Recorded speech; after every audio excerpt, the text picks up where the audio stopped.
కాంగ్రెస్ కుటుంబం అందరికీ నమస్కారం. నేను మీ కత్తి కార్తిక గౌడ్. నిన్న ఒక ప్రెస్ మీట్లో బీజేపీ నాయకురాలు రాణి రుద్రమ ఉన్నలేని అడ్డమైన మాటలని మాట్లాడింది. వాస్తవాలు నాకు ఎక్కడా కనిపించలేదు.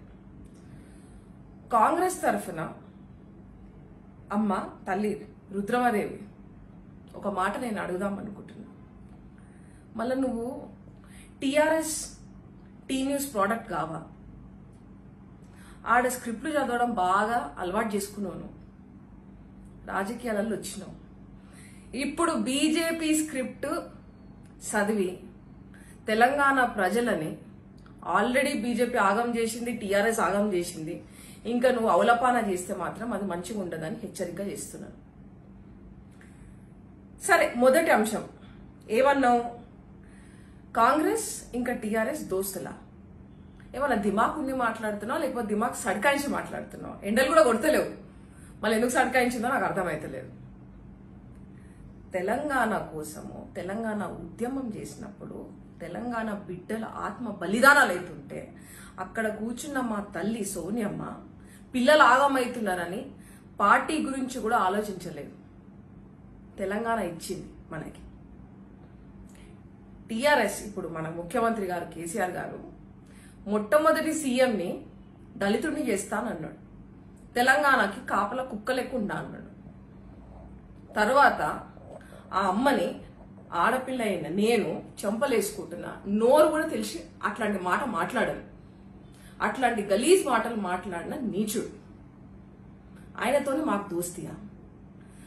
పచ్చిగా చెప్పాలంటే మీ బీజేపీకి టీఆర్ఎస్ కి ఢిల్లీ గల్లీ దోస్తీలు మస్తు అవుతున్నాయి, అందరికీ తెలుసు. ఏం కుస్తీలు అవి? దోస్తీ కుస్తీలు చేస్తున్నారు మీరు. కేసీఆర్ ఎట్లాంటి పరిపాలన చేస్తున్నారో మీకు తెలియదా? ప్రజలందరూ చూస్తున్నారు. అక్కడ రైతులు ఆత్మహత్యలు చేసుకుంటున్నారు, అక్కడ ఉద్యోగాలు లేవు. ఆత్మ బలిదానాలు చేసిన పిల్లలు ఎంతమంది ఉన్నారో వాళ్ళని ఒక్కసారన్నా పోయి వాళ్ళ కుటుంబాలు ఎట్లున్నాయి చూసిండా? కాళేశ్వరం అన్నాడు, మొన్నటిదాకా మొన్న వచ్చిన చిన్న వరదలకే కాళేశ్వరం కొట్టుకుపోయింది. మళ్ళీ అన్ని లక్షల కోట్లు పెట్టి కాళేశ్వరం కట్టిండు కదా, మళ్ళీ ఏం లేవా? మళ్ళీ ఆయన మీద కేసులు ఎందుకు వేస్తలేరు మీరు? ఈడనే అర్థమైపోతుంది. మాకు కాదు, చదువు రాని ఒక అవ్వను పడి అడిగినా గాని దోస్తీ అనేది ఢిల్లీ గల్లీ దోస్తీ మీ బీజేపీకి ఇంకా కేసీఆర్కి ఉంది. లేకపోయింటే ఈ పార్టీకి బొక్కల ఉసుటుండే కేసీఆర్ గారు. ఏమైంది? ఇది దోస్తీ కాదా మీది? ఇంకొక మాట అన్నావు అమ్మా నువ్వు. మా పిసిసి ప్రెసిడెంట్ రేవంత్ అన్నని పట్టుకొని ఓటుకు నోటిగా అడ్డమైన మాటలు మాట్లాడినావు. సరే, నువ్వు మాట్లాడినావు, నేను అడిగిన దానికి నువ్వు జవాబు చేయి. కర్ణాటకల కాంగ్రెస్ ఎమ్మెల్యేలు, మహారాష్ట్రలో శివసేన ఎమ్మెల్యేలు వీళ్ళని ఏం చేసిండ్రు అంటే ఓటుకు కొన్నారా, నోటుకు కొన్నారా అంటే ప్రభుత్వంని కూడా పరగొట్టిండ్రు కదా. మీ బీజేపీలు ఎంత డ్రామాలు ఆడుతున్నారు. మళ్ళీ మీరేం చేసిండ్రు? ఇది నాకు ఒక్కదానికే కాదు, కాంగ్రెస్కే కాదు, ఇది తెలంగాణ ప్రజలకు తెలవాలి, దేశంలో తెలవాలి, ప్రపంచం మొత్తంకి నువ్వు ఫస్ట్ తెలియజేయి. ఇష్టం వచ్చినట్టు బీజేపీ ఒక స్క్రిప్ట్ ఇచ్చిందని న్యూస్ ఛానల్లో చదివినట్టు నువ్వు ఈడ చదివి మనుషుల నాగం చెయ్యకు. ఆడ ఢిల్లీలో కూర్చొని ఇప్పటి వరకు పేదోళ్ళ కడుపును కొడుతున్నాడు. గ్యాస్ ఎక్కువ చేసిండు, ఆఖరికి పాలు తాగే పాల మీద కూడా ఎక్కువ చేసిండు. రేషన్ చూస్తే పేదోడు ఇంత బువ్వ కూడా నోట్లో పెట్టుకునే పరిస్థితి అవుతున్నది. దోస్తులను పెట్టుకుంటాడు. ఇక్కడ అదాని, ఇక్కడ అంబానీ, ఇక్కడ మధ్యలో ఆ మోడీ ఇంకా అమిత్ షా. మొత్తం ప్రపంచాన్ని అమ్మేసేయండి. అసలు స్వతంత్రము అంటే ఏదో తెలుసా మీకు? ఇంకొక విషయము ఏదో అన్నావమ్మా నువ్వు. ఆ మాట ఇంటనే నాకు నవ్వొచ్చింది, పుసుక్కున నవ్విన. రాజగోపాల్ రెడ్డి గారు చాలా నిజాయితీ పరుడు, రాయల్ గా బీజేపీకి వచ్చినాడు. ఎవరన్నా ఇంటే కూడా నవ్వుతారు. ఏం మాట్లాడుతున్నావు? దిమాక్ ఉండి మాట్లాడుతున్నావు, వాళ్ళకి సడ్కాయించి మాట్లాడుతున్నావు. ఒకవేళ నిజంగా నిజాయితీ పరుడు రాజగోపాల్ రెడ్డి అయ్యింటే 5 సంవత్సరాలు ఎమ్మెల్యేగా పనిచేస్తుండే.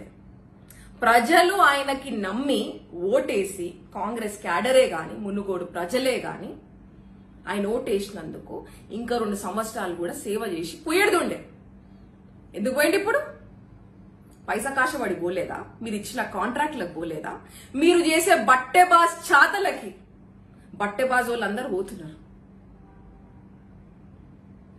అన్నావు కదా తల్లి, మా రేవంత్ అన్న అందరు కాళ్ళు మొక్కుతున్నారని విమర్శించినావు కదా. ఇదే కాళ్ళు రాజగోపాల్ రెడ్డి ఇంటింటికి పోయి మొక్కినా గాని ఎవ్వరు క్షమించరు ఆయన చేసిన నీచమైన పనికి. ప్రజాస్వామ్యం బతకాలే. మా కాంగ్రెస్ కి 136 సంవత్సరాల చరిత్ర ఉందమ్మా. ఇందిరమ్మ పరిపాలించిన రాజ్యం మనది. ప్రజాస్వామ్యం గట్టిగుండే పార్టీ మనది. పేదోళ్ల కోసం పనిచేసే పార్టీ. మీరు 10 మంది కాళ్ళేంది మొత్తం తెలంగాణ వ్యాప్తంగా అందరి కాళ్ళు మొక్కినా గాని క్షమించరు మీరు చేసిన పని. ये हिंदुस्तान है, यहाँ पे हिंदू रहना, मुसलमान रहना, सिख ईसाई भी रहना. जय हिंद, जय कांग्रेस. హాయ్ ఫ్రెండ్స్, మా టుడే టుమారో యూట్యూబ్ ఛానల్ చూస్తున్నందుకు చాలా థ్యాంక్స్. మరిన్ని లేటెస్ట్ వీడియోస్ కోసం వెంటనే సబ్స్క్రైబ్ చేయండి. అలాగే ఈ బెల్ ని కూడా రింగ్ చేసేయండి. మా నోటిఫికేషన్స్ అన్ని మీ మొబైల్లో వస్తాయి. అలాగే మా వీడియోస్ మీకు నచ్చితే లైక్ చేయండి, షేర్ చేయండి, నచ్చకపోతే కామెంట్ చేయండి.